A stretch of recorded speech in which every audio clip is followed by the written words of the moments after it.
Ladies and gentlemen, boys and girls, welcome to this episode of Inside Insights, a podcast powered by Zappy. If you're listening, you probably know who I am, but my name is Ryan Barry, and I'm joined, as always, by my lovely co-host, Patricia Montestioca, and our producer, Kelsey Sullivan. Good day, ladies. How you doing? Good day, Ryan. Good. How are you doing? Guys, I got to tell you something. Thanksgiving week. I love Thanksgiving week. I love Thanksgiving. It's my favorite holiday. For those of you who aren't living here in the U.S., come visit me sometime for Thanksgiving. You'll see what I mean. It's a beautiful time of year. No one expects you to do anything other than eat and cook delicious food and drink a lot of wine. And I like to drink a lot of wine. And I'm very, very thankful for a lot this year. I'm very thankful for my health. I got COVID twice this year, and your boy fought through it. We had 292 people assemble for a crazy week in Bulgaria. We weathered a crazy year economically and still grew the company and innovated a lot, which I'm very proud of our colleagues for. And I have a beautiful family. But, I'm also very thankful to be part of this podcast with you two. This is a lot of fun for me. I really enjoyed doing it. It is. Me too. This is one of the highlights of 2022 for me. We're not done this season yet, but it's been a lot of fun. We have only 2 episodes left, and believe it or not, we're already planning for season 6. But yeah, doing this podcast is it brings a lot of joy, and so also very thankful for you, our listeners, because well, it's cool to know that somebody's listening to the stuff we create. Because I think we would do this anyway, but it's really cool. And those of you who take the time to send a LinkedIn email or a text when something's helpful for you, it really means a lot to us. So thanks for doing it. So I have a day and a half left of work before I get into turkey mode. I got some good beers in the house. I got 2 turkeys that I'm going to fry. You ever have a fried turkey, ladies? No, I've never had a fried turkey. I've heard of them, but I've never had one. All the more reason to come to the U.S. and visit me. I will. So you fry a turkey. Let me give you the playbook here. So you brine the turkey for 2 days, and that brings a lot of moisture into the turkey. And then you put a shit ton of garlic and butter and rosemary and sage under the skin and let it sit for several hours. And then you turn on a big pot with peanut oil and you fry it. And you know how long it takes to cook? 42 minutes. It's 42 minutes? It takes 42 minutes. Most people are shuffling over that oven all day and they're going, oh shit, I got the turkey in the oven. Now I got to cook the potatoes and I don't know what to do. Not me. I'm out back with whoever wants to fry. We're drinking a few beers and we're frying that thing. Anyways, this is not a podcast about how to fry turkeys, but if you've been listening for all 5 seasons, you know that I like to cook. And so I have a few pointers here and there. But yeah, very excited. I'm excited to share this episode with you. We are interviewing today the head of insights at Lazy Boy, Jorge Calvachi. I will have you know, every time I say something in Spanish incorrectly, Patricia corrects me, and is all part of me getting better. And so I think I might have said Calvachi a few weeks ago. And now, hopefully, Jorge, I'm saying your name accurately. Jorge is responsible for shepherding a really wonderful brand into its next evolution, a 94-year-old company. And believe it or not, he's the first ever insights person. He'll tell you all about that. Unbelievable. And speaking of Thanksgiving week, I'd love to get my fat ass in a Lazy Boy this weekend. But before I do that, let's talk to Jorge. He's somebody who I met at Michigan State University Insight Summit. We were both presenters there. That's what for those of you who remember, we were talking about personal branding. That was my talk, and he was on a panel. And he's not taking his job as run insights. He's taking his job as help this wonderful brand, this wonderful company realize its next level of growth through becoming customer-centric. And so that's the story that we're going to share with you today. And, he's a year in, so you'll see the progress of where he is a year into his journey and how he's going about that. And at some point, we'll check back in with him to kind of see how the results come through it. Shall we, my friends? Can't wait for that. Go for it. Ladies and gentlemen, I am joined with the great Jorge Calvachi, head of insights at Lazy Boy. Hey, Jorge, thanks for making the time. Thank you. For those of you on YouTube wondering why I'm wearing a beanie, Jorge was also wondering why I'm wearing a hat. It is a little cold in here, but I got a long haircut, so I need to get a haircut tonight. So a bit of backdrop. Jorge and I met recently at the Michigan State Master's Program. Shout out to Michigan State. I would argue one of the better master's programs out there, particularly for insights. And they put on their first ever Spartan Insight Summit, and we were both speakers. And I'm not going to steal Jorge's thunder, but I said this to you that day. You got me all excited about the way you were talking about customer-centric growth. And so, Jorge, before we start talking about your story, your current state, take everybody on that journey. So you've been in this game a while. You were in Costa Rica on a beach and you decided you want to get back into it. Take us through a little bit of your kind of journey so far, some of the key roles you've had and some of the learnings you've had along the way. But ultimately, what got you to Lazy Boy and where you are today? Yeah, sounds great. Well, listen, thank you very much for inviting me. So I have about 20 plus years of experience in consumer insights, and my career started at Kraft Foods. After a couple of years at Kraft Foods, they asked me to lead the multicultural insights team. So I'm going to tell you this whole story of all my roles, because every single role has been about breaking new ground. And I am proud of that. At the same time, it was hard. And so many successes, but more than successes, failing and learning and moving forward. Isn't that what it's all about? And, you know, I'm still here. I'm still standing up tall, man. So it's all great. So at Kraft Foods, led the multicultural insights team. This is the time where the census came out and said, hey, there are about 45 million multicultural consumers, and they also eat. So it's like, oh my God, what are we going to do, right? So we needed to even develop procedures and best practices to do research with multicultural consumers that were in panels, communities, or anything like that. And they have less access to the internet. So that was fun and tough. At General Mills, I led the Insights Innovation team in cereal. You know, if there is more innovation left in cereal, let me know. Nothing. Oh, I meant you tried it all, right? Exactly. Then at Clorox, I helped the company expand internationally. At Amway, they asked me to join the company because they wanted me to transform a large global insights function. They were centralized and they were not talking to each other. So that was my job. So here I am. You mentioned Costa Rica. The pandemic comes. It is a time to actually reflect, right? And I decided that I needed a great place to figure out what I'm going to do. And so I went to Costa Rica, no plans, just driving around the country. And this just voice came out of nowhere and said, no, go back. You still need to do a couple more things. So, you know, that was fun. So I get back to the US and I get this call from Lazy Boy. And they asked me to build an insights function. I was like, yeah, this is great, you know? So we're talking about a brand that is iconic, 95 years, right? And they're bringing new leadership. And in order to achieve their new vision, they needed insights. They needed to understand consumer. They never had a consumer insights function at Lazy Boy. So here I am. Wait, so you were I didn't realize this. First ever insights person in 95 years? Correct. Holy cow. Sorry to steal your thunder. That's incredible. Yeah. And this is a brand that, you know, is part of the fabric of society, right, in the US. It is a brand that has been growing. It is $2.5 billion, right? So I love this because this was the perfect role for me.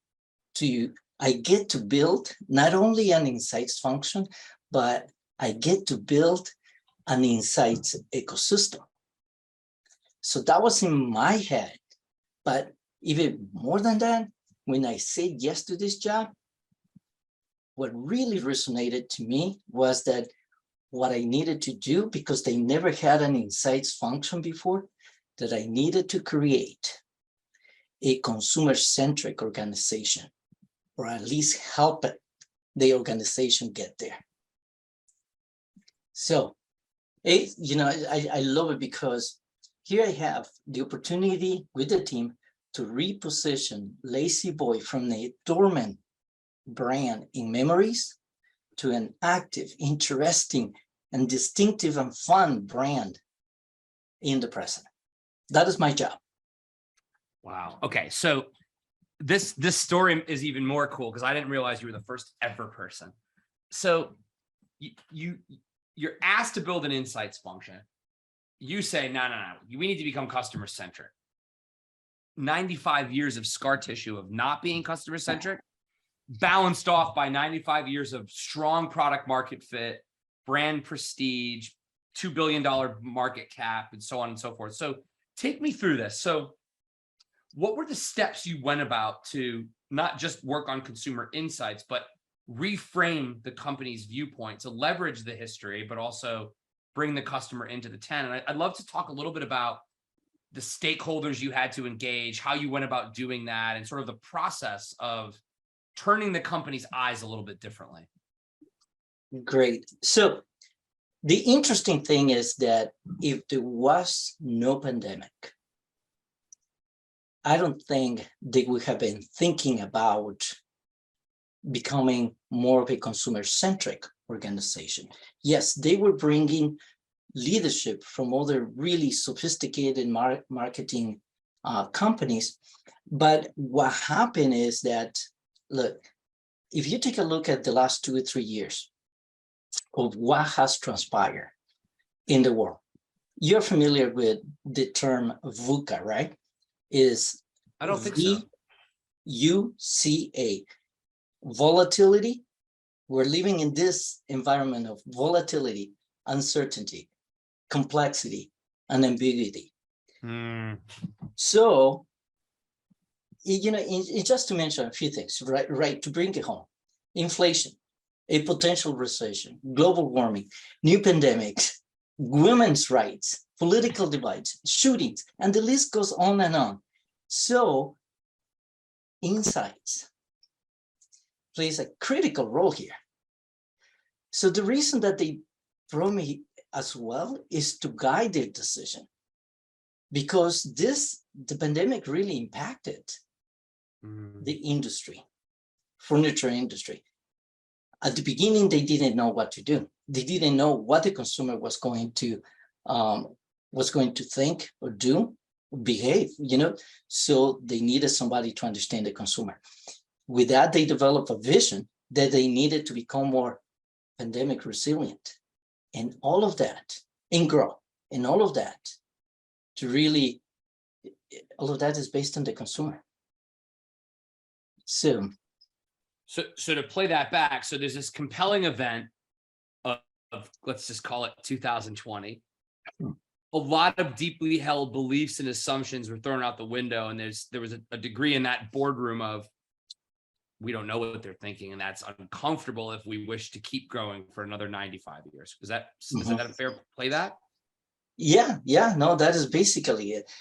And there are several things that were happening, as I mentioned, is the pandemic, is the new leadership that is coming to Lazy Boy from Procter & Gamble, from Whirlpool, and other CPG companies. Yeah, DNA. Yes, and they are developing a new vision that is, usually those visions and strategies are based on the consumer to grow.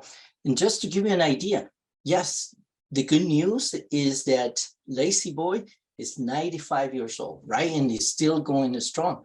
But the average age of the consumer is about 60 plus. Right. So, and also at the same time, when I say Lazy Boy, in your brain, you have a specific perception of the brand and the product. Yeah. Yeah. My Pepe Al's couch. That's what I'm thinking of right now. Yeah. But you know what is awesome? When you go beyond this perception that consumers have of Lazy Boy, you have this brand with a strong DNA that is full of, okay, yes, people believe that we are like the most comfortable brand when it comes to furniture. We're American made. We are one of those brands that are durable, high quality. Our products last like 30 to 40 years, right? Right. But most importantly, there is a lot of nostalgia. Yes. And great positive memories about Lazy Boy, that we are not tapping into. And that is what I'm saying. I get to reposition this brand with dormant, that has dormant memories. And we need to make it fun, active, and distinctive, right? And that is the challenge. That is the call to arms. And I'm excited to unpack this with you because it's rare, A, that a 95-year-old business tries to transform, B, that they're transforming customer centricity, and then C, recognizes, oh, we can actually leverage our roots to grow our future. Some new leaders come in. Yeah. They have seen, so Procter, Whirlpool, both very customer-centric businesses. One is a category marketing genius. Whirlpool is in a similar repeatable purchase tenure type of category. Obviously not nearly as much nostalgia, but these are businesses that are brand builders, innovation. Yeah. So all of a sudden you're partnering with stakeholders that know what good looks like, just like you know what good looks like, right? So that's one big step. There's a compelling event. Players are brought in to help drive it, yourself included. So how did you go about setting up this insights function? I'd love to talk a little bit about the family, the founders, and how they were brought along this journey, and what were some of the steps that you took to set up the infrastructure of insights within the business? Well, so the first thing that I did, so getting high level, but it's a little bit more tactical. Yeah, sure. I basically conducted an audit. And what I mean by an audit is just talking to a lot of stakeholders across the organization.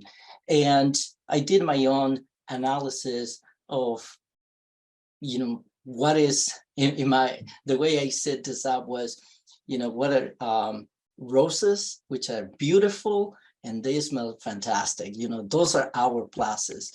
And then what the buds are. The buds is, oh, you know what? If we nurture this and we water them, they can become really great roses, right? And then we have the thorns, right? What is not working? And particularly I focus on what will stop me from building this insights ecosystem and building a consumer-centric organization.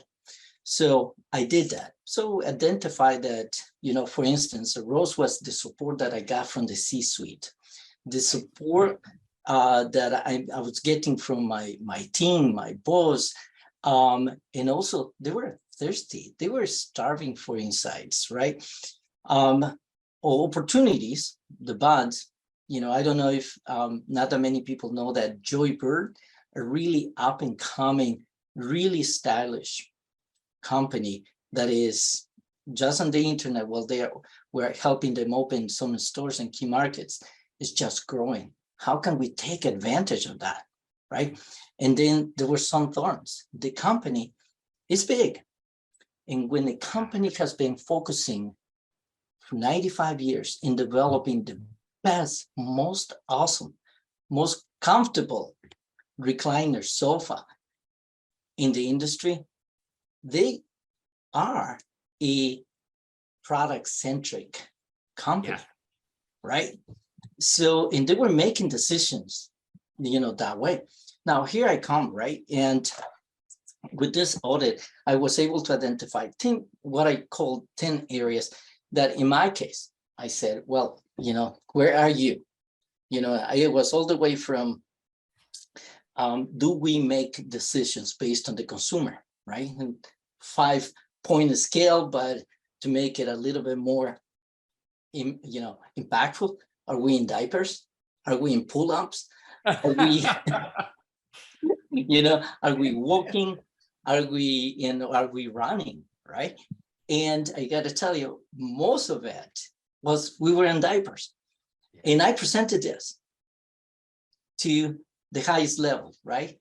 And everybody's like, I get it. What do you need, right? So from that, I put together, the first thing that I did is my visualization of building an insights engine. And this is about capabilities. This is about secondary research. How are we going to do primary research? Who are going to be our partners? And the way I like to work is selecting strategic insight partners. Yeah, so getting them into my business so they will understand my business to help me out. And we can talk about that a little bit later. But so help, I put all that together. But most importantly, what I did is I realized that what we needed is an organizational learning plan.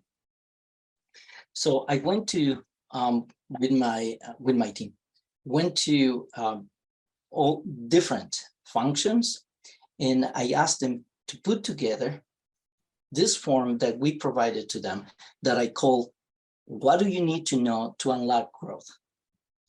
We love that. So simple, it's so powerful. Exactly.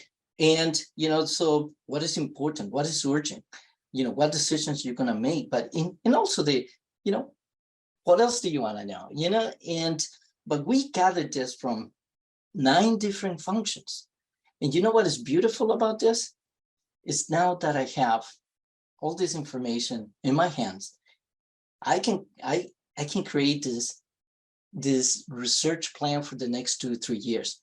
I can connect the questions that they have. I can figure out the challenges and have meaningful conversations with each of my partners, the heads of each of those functions. And when I do research, I can actually proactively figure out, what they want to know and go to them proactively with research. So what we call proactive research. I'm sitting in the mind of people, desires of knowledge to unlock growth. So this is what I'm setting up. And this is what I mentioned about setting up an insights ecosystem. It makes sense to me. So, and there's a theme here, everybody, of like people who are doing this right, of like really understanding stakeholders' needs, known unknowns, unknown unknowns. And I imagine, Jorge, you then codified what you learned and said, 10 people need market orientation help, 10 people need product experience. I mean, like, how did you go about distilling it down? I guess I'm projecting. So we got, as you can imagine, a lot of questions, right? So then what we did, we started grouping or identifying themes. So we had themes about the brand, we have all of that, themes about the product, themes about shopping, themes about the website. And so we can start just looking at, questions that are coming from different parts of the organization. Sometimes those are very different. And sometimes, they have different objectives. But that is what is beautiful about this is that, in fact, I've never done this before. I have an organizational learning plan now that I can activate now, next year, and following year completely. And when you have an organizational learning plan, I like, because it takes a step out of insights and marketing and puts it to be company. So how do you connect the learning to, I'm making this up, the chief operating officer? Is there a set of things that individual, if that role even exists, you've mapped to, or is there a way that you're connecting the organizational learning plan with, for lack of a better word, the departments that are going to be impacted by the learning or expected to receive the learning or implement it or what have you? Yeah. So there are a couple of things that we need to do here. But I need to also let you know that I have been with Lazy Boy exactly in 2 weeks. It's going to be 1 year, right? 1 year. You're like coming up on, I've been here for 12. Yeah. It's like, you're just starting to make moves now. Yeah, exactly. So, things is starting to happen now. So first 6 months, it was basically just digesting, absorbing, and the last 6 months has been, okay, now this is what we need to do. So we are in the middle of conducting a massive segmentation to identify our new growth target. We are going to also figure out our current customers, what they love about us. Well, we already know a lot on that respect, but we want to make sure that we don't polarize the people that love us, but we need to identify how to grow. We are also adding additional work in the segmentation for these other brands that Lazy Boy owns.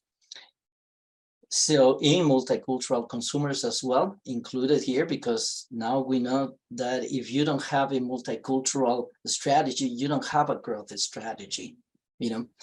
Yeah. And then we are also conducting another segmentation that is jobs to be done.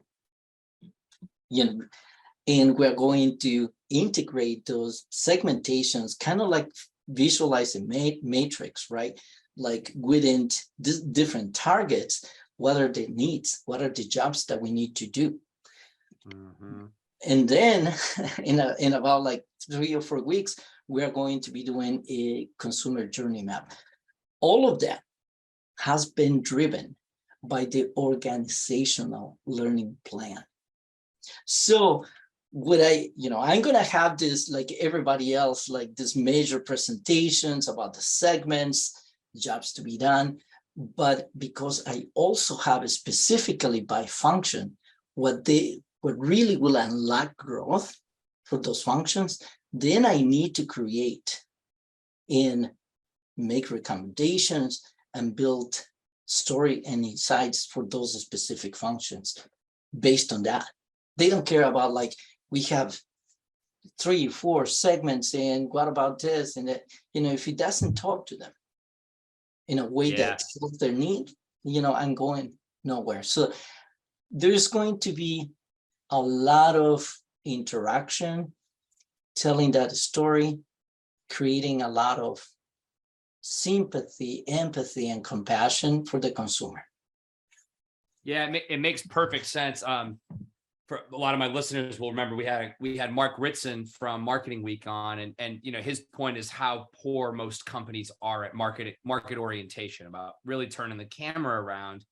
And it doesn't surprise me that you were brought into this job. Business has relied on product strength, needs to understand consumers, and so in your first year you do 2 things: understand what they don't know and understand the entire customer base, so that you can segment it. And so before I kind of ask you another question, I also want to tease out something that you said, because when you first started talking about segmentation, I was like, oh, I wonder where he's going to take this. And the reason I said that is I used to make a lot of money in a previous career doing segmentations that never landed in a company. And the difference between what Jorge's doing and that scar tissue that I've got is understanding what is needed to catch website team in stride, what is needed to catch retail team inside, to catch Jordan's furniture team inside, whoever this is, because otherwise you create these overly complex matrices that literally die on the insights team's PowerPoint drive. And that's not what Jorge's doing. It sounds like what you're going to do is activate them at the team level and bring some salience to those people. I can't wait for you, because that's going to be a fun set of meetings, mate, because you're going to see pennies drop and eyes light up and ideas go. And that's exciting. Exactly. And, so here's the thing, Dale. At the end of the day, how do we use this information to become a consumer-centric organization? Because that is what we need to get. And I don't see my job really, as I mentioned at the beginning, as building an insights function. That is, for me, that is the what we do. A lot of people talk about, this is what we do, this is how we do it, right? For me, what motivates me, what inspires me is, why do we do it? And I'm going to throw a Simon Sinek on you, which is like to become a consumer-centric organization. Yeah, that's the why. The consumer. This this is the why for me, right? So so I was talking to people also when I was doing those interviews, stakeholders are lazy boy. And I asked them, because everyone was like, Jorge, we need to become a consumer-centric organization. And I asked them, so what does that mean to you? Right. And everybody had a different answer, right? So here I can am. only imagine. Right. Give me some of the most polarizing answers. I'd love to hear this. Oh, geez. Let's see. Some of those were like putting the consumer first. Well, what does that mean? That you start with the consumer, right? So everybody had the right words. It sounded good though, right? Right, exactly. All the way to like, Jorge, oh my God. We know the consumer. So we're already a consumer-centric organization. We have the best product in the industry. Oh, I love it. We know the consumer, period. We have the best product, period. Right. Yeah, so we know the consumer. So what are you going to tell us that we don't know, right? So this is very interesting because people think that the consumer only cares about the product, and that is far from it. Yeah. We purchase products. Yes, we want products to work, but for different reasons. We are looking for a specific benefit. We're not looking for a power drill head, if I can make a hole with something else. I just need something to make a hole. Yeah. That is what I'm looking for, right? So this is what I did. Without trying to go back and define what a consumer-centric company is, I said, this is how we are going to become a consumer-centric organization. We are going to ask 2 questions. And this is, first answer the first question, and then if it is positive, then we move to the second question. Otherwise, you can't move. The first question is this beneficial for the consumer? And if the answer is yes, then the second question is this beneficial for the organization? So this is what I ask everyone in every meeting, in every business decision situation. This is how we should address things, right? So let me explain a little bit more on is this beneficial for the consumer? Once we have all this foundational information, we will know, are we addressing an unmet need? Are we addressing a pain point? Are we improving the customer experience? If the answer to any of those is yes, then we move into, okay, is this beneficial to the organization?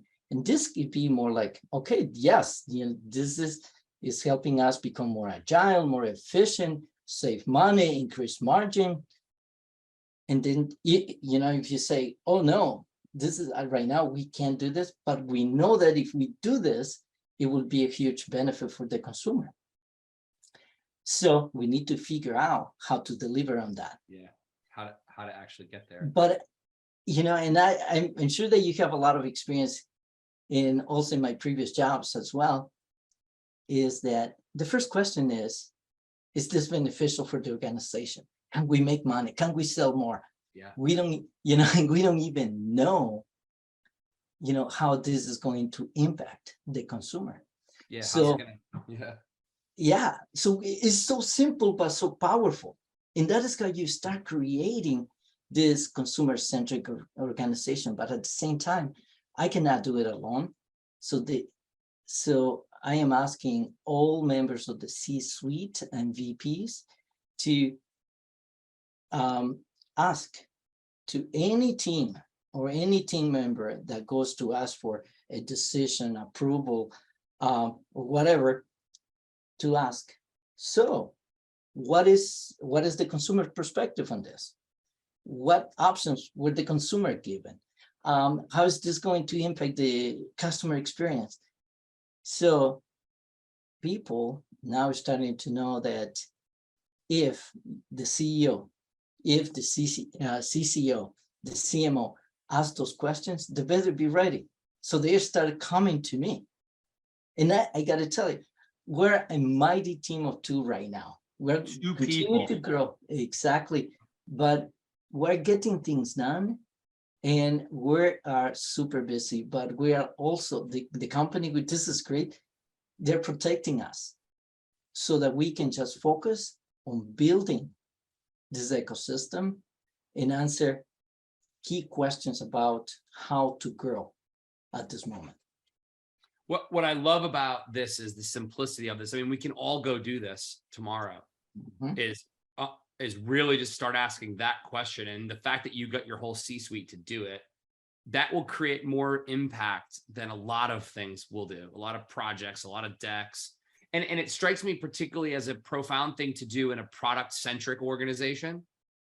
Now, I would argue a good product-led organization, particularly a software company, the customer is one of the prongs of stakeholder advice, but just asking what will it do for the customer, what will it do for the customer is something that goes a long way. And the other thing that you said, and I'm glad you're doing it in your segments, is like, particularly for the more product engineering brains, but jobs to be done is a really nice middle ground, right? So if you're naturally about the power of your engine, the comfort of your chair, the speed of your software, that's naturally your company's culture, just asking about customer jobs to be done is a really interesting thing, because even a first principle technology oriented thinker that forces that individual to think, okay, well, they get up and they drink their coffee and then they work out and then they brush their teeth and then they take a load off on their chair, they read their emails and they go to work.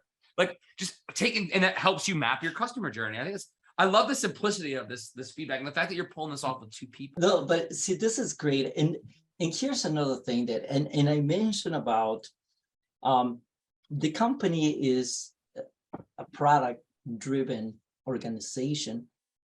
And one of the first things that I did when I came to Lazy Boy was to understand comfort, because we own comfort. In consumers' mind, they see Lazy Boy as the most comfortable brand when it comes to furniture. But that has led the team to just talk about how comfortable we are. But it comes to a point that you are basically opening up for the competition to come and compete on, no, look at me, we're also comfortable, and then you compete in price, right? Yes. I mentioned that we make decisions based on emotion, and there is nothing more emotional than buying furniture, a love seat, a recliner. So what I did is I identify 4 dimensions of comfort that drives us. Number 1, of course, is physical comfort. People love physical comfort, right? And we deliver that. Physical comfort, though, is the enabler for mental comfort, emotional comfort, and social comfort. Nobody in the industry talks about that. No one's leveraging that. Nobody. And we're like, so yes, you go and buy, when people ask you at the store, hey, what are you looking for? A couch, right? But nobody will actually answer, what are you looking for? And you say, let me tell you, I want to create an ambience when I get to my living room that I can put my feet up, and I want my family next to me. And this is how I usually unwind after having a long day. That would be a weird answer from a consumer at a showroom, right? But this is how but that is the truth, right? So people make decisions based on also mental comfort, and that is about the assurance that you are making the right decision based on brand reputation, durability, and quality. Guess what? We deliver that. But also, when it comes to emotional, comfort is about creating an ambience that helps you relax just by not even sitting in it. It's about just looking at it and you go, oh my God, this is perfect, right? We deliver that. And then social comfort. Social comfort is so critical for younger consumers. This is about when you get real furniture, and then it's kind of like adulthood coming out, Yeah. right? Because you can afford this, right? And then the first thing that you do, you call your parents. They come to see you. Yeah, right? I remember my first house. I got new couches. It was like a big deal. Mom and dad Yes. come and check it out, and in this moment of approval. Is this, you know what that is? That is validation. Yeah. That you're doing great and you're proud and your parents are proud. This is why consumers buy furniture, sofas, and recliners. But nobody will tell you that. That is not what the consumer is going to tell you. At the same time, right, the opposite of social comfort, I'm sorry, social comfort is that you basically are embarrassed. People coming to your home, right? Yeah. How can we help consumers with that? Yeah. And leveraging the known quality of the brand, table stakes, the nostalgia of the brand with that unmet need. And when I joined Lazy Boy, they were going like, well, you know, we have the name Lazy Boy, you know, it's like, it has some, you know, perceptions and all that. And I'm like, this man love Lazy Boy. This is a name that everybody knows, right? Yeah. So how can we leverage Lazy? You know, there are great conversations about that right now. I mean, it's a really interesting thing, like when businesses do or don't decide to leverage their legacy name. I mean, you look in our industry, yeah, Communispace to C-Space. These are examples of leaving equity on the table. Yeah. You do that with Lazy Boy. Woo. So now all of a sudden you'd be re-educating people like, no, trust me, grandpa used to have this and grandma loved it too. And you sat on it at Christmas Eve and it, you know, like there's a whole bunch of baggage there with it. So I respect that they kept it real. Yeah. And you know that, and most of those memories are really amazing memories. And what we play, the way people see our brands are just fantastic. Let me tell you a story. So I was at a sales conference about 3 or 4 weeks ago, and this person shared this story saying that they got a call from somebody who wanted to somebody wanted to come to their home to fix their recliner. The recliner was about 30 years old. Okay. And our process is lifetime warranty, we'll take care of it. But you know what about if we give you credit, because it's gonna be worse to actually just, and you can buy another recliner, and as opposed to, like, you know, it's gonna take some time, we don't have the pieces. And this person said, no, I want this to be fixed. So the good thing is that when he was talking to this salesperson, the salesperson was very consumer-centric and say, I understand, tell me more, why is that is so important? And at this moment, this gentleman basically lost it and say, this was my wife's favorite chair for 30 years. I cannot get rid of it. Help me keep it. Yeah, it's like this is the stuff that really makes for a brand, right? To create those memories and be proud of working for a company and creating those memories, right? It's true. So to my listeners, I have to come clean to you. I could talk to Jorge for another hour, but I have a 4-year-old son named Cal. If I don't go pick him up from school today, I'm going to be in trouble. You gotta go. Yeah. I got time for one more question with you. All right. You have 2 people, maybe you'll have 5 soon. There's a lot of wonderful people out there looking for wonderful jobs in customer-centric organizations. By the way, everybody, don't go work for a company that's not customer-centric or trying to be life's too short. Give me a couple of attributes. Someone that you want on your team possesses these attributes as a human being. All right. So I'm going to give you a little bit more than 2 attributes. Curiosity, just like everybody else, in insights, but I want a little bit more than that, which is proactive curiosity. For instance, I mentioned the organizational learning plan that I have. Now that I know what people need and want, I can be proactive and go back to them and say, hey, you mentioned that you wanted to understand these competitors or how to, like food traffic. Let me tell you, this is what I just read. I just found out this. You may be interested in that. That creates a strong relationship. I'm looking for courage. I'm looking for courage because I want people to ask the tough questions, to say no, and to say what it is in their mind, right? We are not order takers. We don't go fetch. There's no, we don't do that. And then compassion.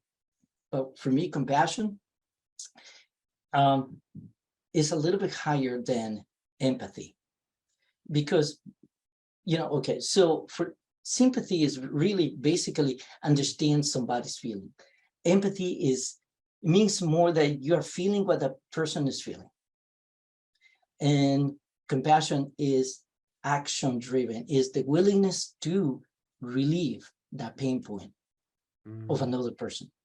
So when I come back with the segmentation and I share the segmentation with people, we're going to get sympathy and we're going to get empathy, right? Because people are going to say, yeah, I feel the way this person is feeling.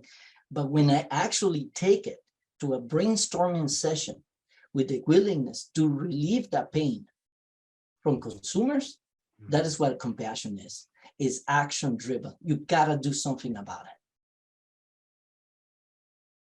I want to come work on your team. This whole like running a business thing's tiring, man. This is great. Jorge, I can't thank you enough for sharing your wisdom with us. I knew this was going to be a great conversation. I'm glad we get to have it. So you didn't know this because I didn't want to interrupt you, but my wife and my 3 kids and I, we play rose, thorn, and bund every single day at our dinner. Oh, really? So my rose from this interview is that Jorge gave you 5 simple steps of how you can make your company more customer-centric.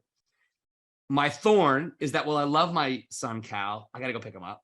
And my bud is to chat with you in about 6 months and see how these segmentations land and to watch your earnings fly through the roof. My friends, businesses that prioritize the customer, businesses that hire great people like Jorge and get out of their way and help them do their jobs, win in this marketplace. Whether they're selling furniture or software or cups, it does not matter.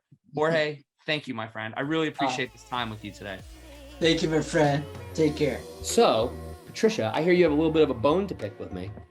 How dare you? You're encroaching on my space, Ryan Barry. Go ahead, Patricia. You're supposed to be doing the interview, but here you were like pushing in on my space, right? You're saying at the end, 5 steps, right?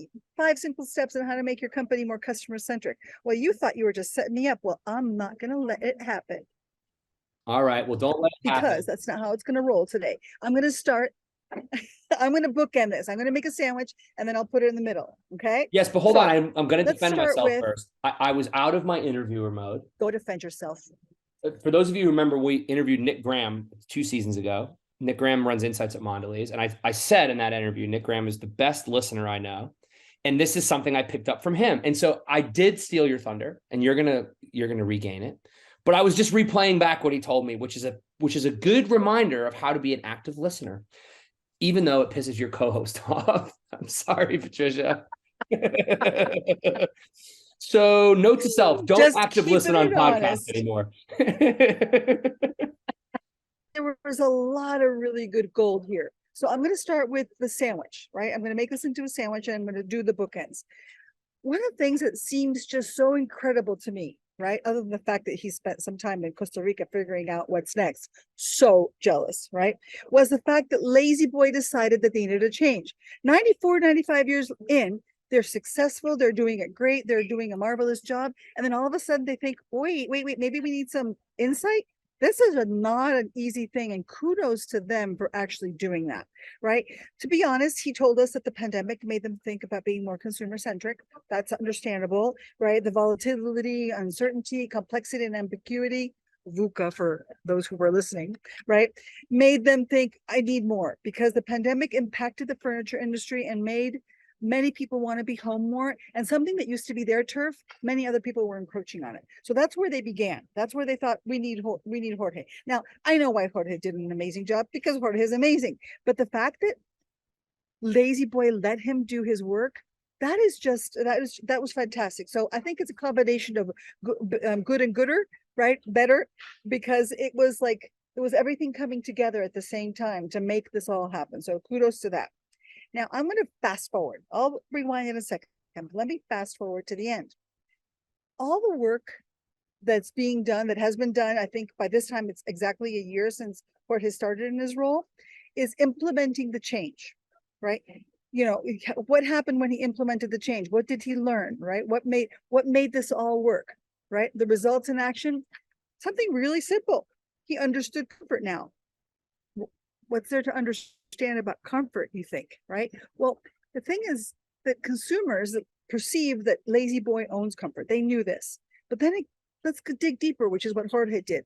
There are different types of comfort, and all of the work that he did, being consumer-centric, not product-centric, made the company understand that physical comfort enables other comforts like mental comfort, emotional comfort, and social comfort.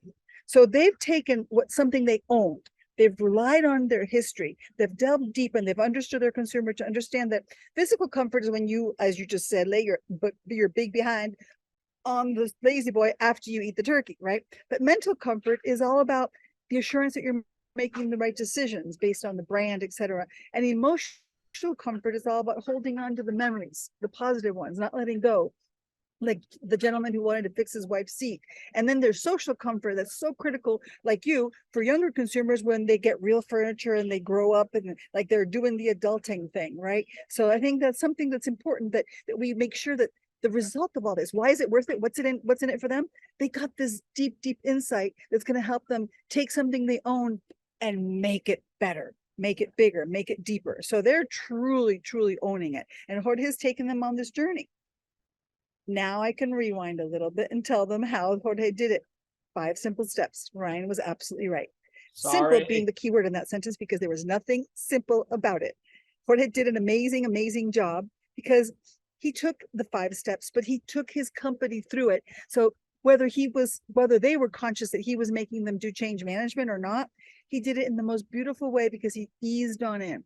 First thing he did is, let's do an audit, but not just any audit, a rose, bud, thorn audit. So he made it a game. He made it something fun, like you do at your dinner table, right, Ryan? Something interesting, something that make it not so scary. So that's something that was very important for the company to do. At the same time, he snuck in a level setting. Are we all talking the same thing? Do we all know what consumer-centric means? What does it mean to you? He found out that everybody had a different thing to do, right? Then he fast forwarded to the next step, was developing an organizational learning plan. 2 really key words in that sentence: proactive and organizational. Not just any learning plan. Insights people, we all know about learning plans, but he talked about proactive, 2 to 3 years out, and organizational, not just marketing and insights, but for the whole organization. What does the whole organization have to do to change their mindset and go from being product-led to consumer-led? 3, implement. Sounds easy, right? Not even. He grouped things. He grouped things because he didn't just start shooting insights at them. He started doing little groups about the brand, about the product, about shopping, about shipping, about websites, so that people could understand things in conjunction.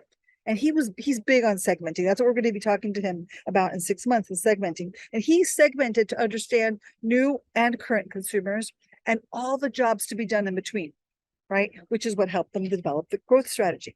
The 4th one was to share the insight, but not just any sharing. He had some things he wanted to share as the company, which I thought was fantastic. The company focus was the why more than the how. He didn't go to the what. He made them think about, why are we doing this? And then he shared with the whole company the consumer journey, so that the company knew why we're doing it. And then he shared the results by function. That sounds simple when he says it, but not everybody thought of that. That's beautiful. It's beautiful in its simplicity. And then implement. But one of the things is not just implementing new products or new advertising. He's teaching the company to ask new questions, really simple new questions in a different order. Is this beneficial to the consumer? If yes, then is it beneficial for the organization. I thought that was beautiful. Something simple. How do we move forward to make sure that it's beneficial for the consumer and then that it's beneficial for the customer, for the organization? Because it's all about impacting positively the customer experience, the consumer experience. And I thought that was amazing. It was a beautiful journey. I can't wait to see what he does in his second year, because his first year has been fire. Thank you, Jorge. Muchas gracias, Jorge. Muchas de nada, Ryan Berry.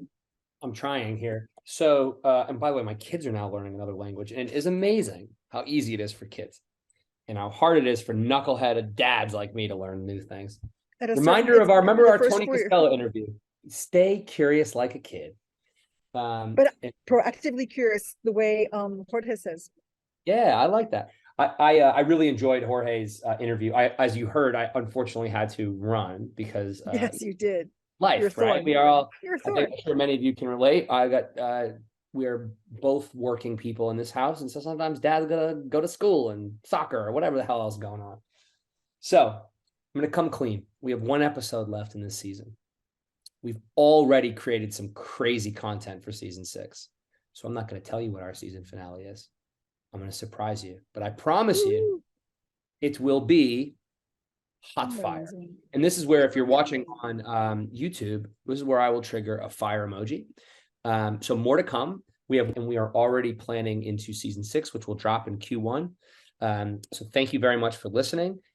As we are starting to think about season 6, I want to know from you, is there somebody that you know that is creating wonderful products, creating wonderful ads, that is changing the customer journey, that is changing the centricity that businesses have around their employees or their customers? If so, I want to interview them next year. Yeah. We've and if them, yeah, if they have something they're doing that they really want to share, they think is very much of value to the rest of the Insights community, tell us. Come on over. Water's and don't great. be shy. Toot your own horn. Worst thing anybody can ever tell you is no. Don't let that be a deterrent from tooting your own horn. You're all wonderful. Let us know. My email is ryan@zappystore.com. You can get at me personally, and I will share your inquiry with my esteemed teammates here.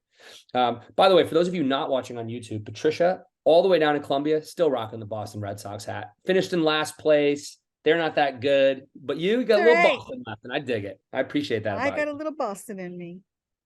For those of you around the world, I hope that you're staying safe, and I wish you a lot of happiness and health and time with your loved ones this holiday season. We'll be back in a couple of weeks with the season finale, baby. Ooh. Bye, everybody. Season 5. Bye-bye.